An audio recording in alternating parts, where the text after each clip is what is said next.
Hey, what's up, YouTube? It's your boy Skiehm, the Rideshare rookie. Alright, guys. I'm gonna try to do this video as quick as I can. I have had a few subscribers of mine actually ask me to talk about my experience when it comes to what I went through with COVID-19. Let me start off by saying this. As I'm recording this video, I am not 100% cured, per se. So basically, I had a doctor's appointment again today. The doctor, get some light in here. The doctor's put me out of work. I can return back on the 17th, as long as I don't have any continued fevers. I am improving each day, so I am getting better. I'm doing well. So let me start off by explaining how it started, and we'll go from there. I'm going to try to keep this video under 10 minutes. So the first thing is June. All right, let me backdate this a little bit. The reason I got tested, I didn't have any symptoms. One of my coworkers at my main job tested positive for COVID-19. So I felt the need to go get tested myself. So I went on June 18th. I got tested, got my results on June 24th, came back positive. But I didn't have any symptoms, all right? That was all right. Went out of town after that, because I did have to do a 14-day self-quarantine. My wife did too, because of being exposed. Went out of town. We went up to Tennessee. Never really got sick. And then July 14th, yeah, I started feeling a little. July, we're going to July now. So, was it July 14th? I'm sorry, guys. Yeah, July 14th. So, today is August the 7th. July 15th, I called out of work. I was extremely sick. I had a really bad cough, congestion, very, very fatigued. So I made a doctor's appointment for the 16th of July, the next day, and basically explained to my doctor that, you know, hey, I tested positive in June, but now this is what's going on. So she evaluated me. She ruled out pneumonia, she ruled out bronchitis, things like that. And she said that I had become symptomatic to COVID-19.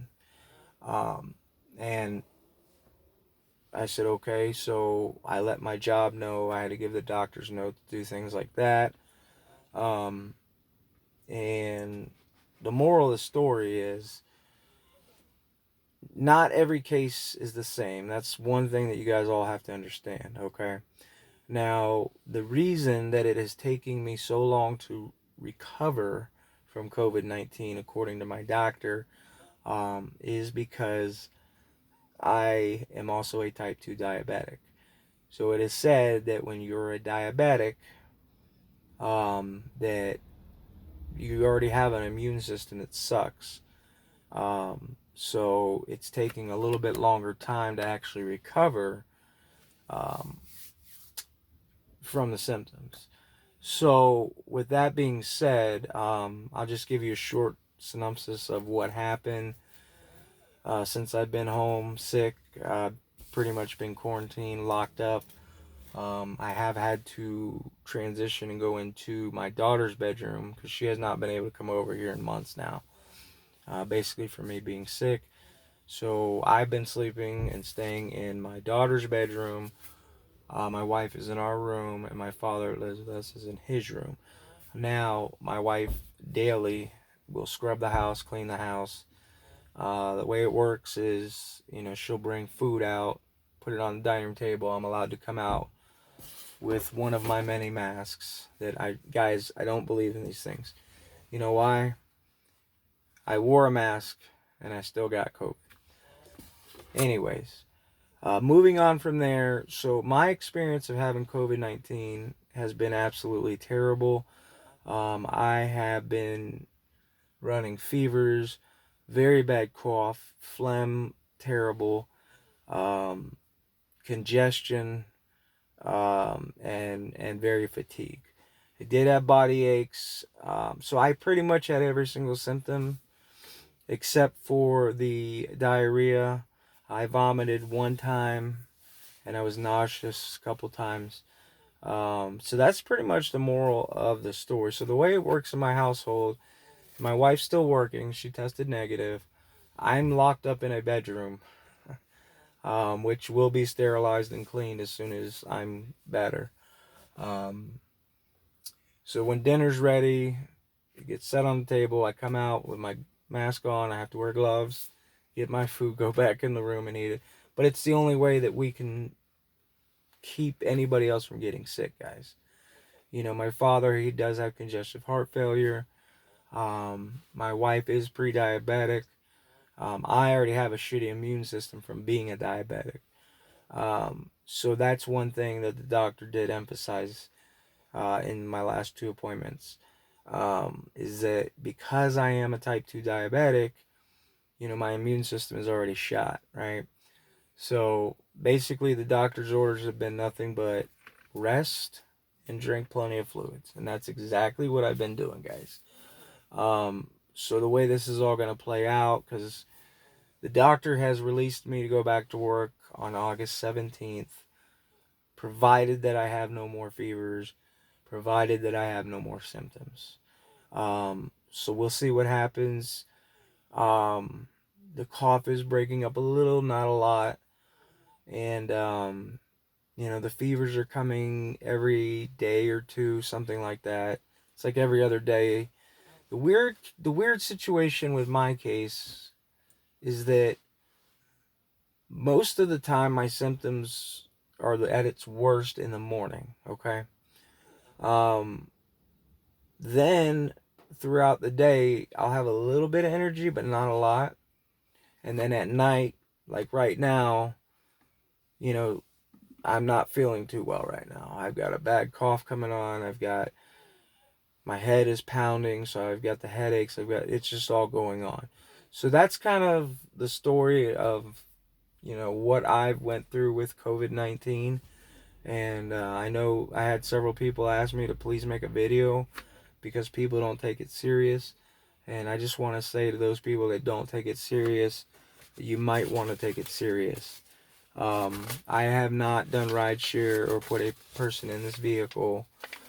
I think my last Uber trip was February 20th. It's zero sugar, guys. So yeah, hopefully that tells my story.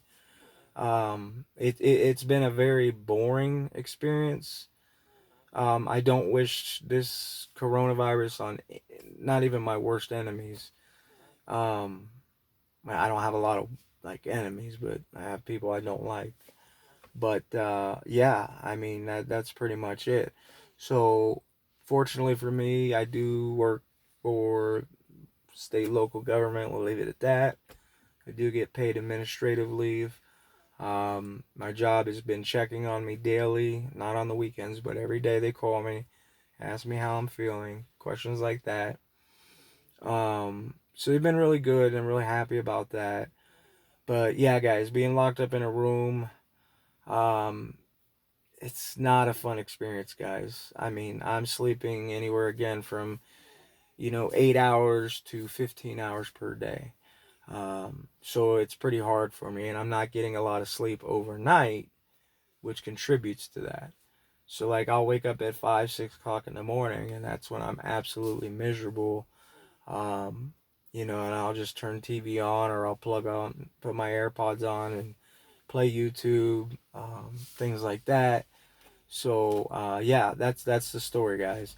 I never thought that I was actually ever going to contract COVID-19, but I did. Thankfully, my daughter and my wife have tested negative. My dad refuses to be tested, but he doesn't display any symptoms. Um, so I think that's really all I got to say about it. I will say this though, when I am completely recovered, which knock on wood will be by the 17th, when I've been released to go back to work, because the doctor says that I'm at a point in the virus where the symptoms are starting to fade away, if you will. They're leaving my body, which is a good thing. It's just a time thing, is basically what we're dealing with. Um, so my whole mindset, and you guys might think I'm a little crazy for this, is probably in about 3 weeks from when I'm cleared to go back to work. I will resume doing Uber and Lyft. I will be buying a plastic partition for the vehicle. I think my wife has already actually ordered it. I have to check with her, so don't quote me on that. But yeah, um, and of course I will have to wear the mask, because that's what Uber and Lyft are mandating drivers to do. So that's what we're gonna do.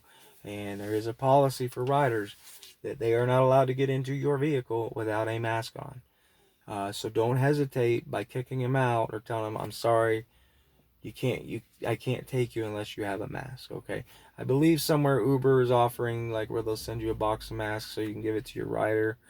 I'm simply, even with the partition that's going in this car, I am simply still not going to, by any means, allow riders in this vehicle without a mask on. And I've seen some videos recently. Why, drivers are letting riders come in the car, and I'm not bashing anybody, but you're letting riders come into your vehicle, and you don't care if they have a mask on. Now, I guess if you have a plastic partition, take your chances, do your thing, but I don't advise against that, guys, because somebody that has COVID-19, and the worst of it is obviously over with, we're just coming down to the home stretch, if you will. It's not worth the chances, guys. So hopefully I answered your guys' questions. What I would like you to do is, if you have any questions about COVID-19, about symptoms, what I experienced, anything additional, check the description below. You have my email address there. You can also leave a comment in this video, and I will be happy to answer one-on-one questions with you guys. And to the subscribers of mine that have asked me to make a video on my COVID-19 experience, there you have it. Just a lot of fatigue, fevers, cough, congestion, body aches. But the good thing is, I am in the recovery stage, and I'm getting closer to being back to normal, per se. So that's all I got, guys. I think I covered everything. And again, this video is going to be a little long, but I wanted to make sure I got everything out there. So any questions, comments, concerns, like I said, shoot me an email. It's in the description below, or leave a comment.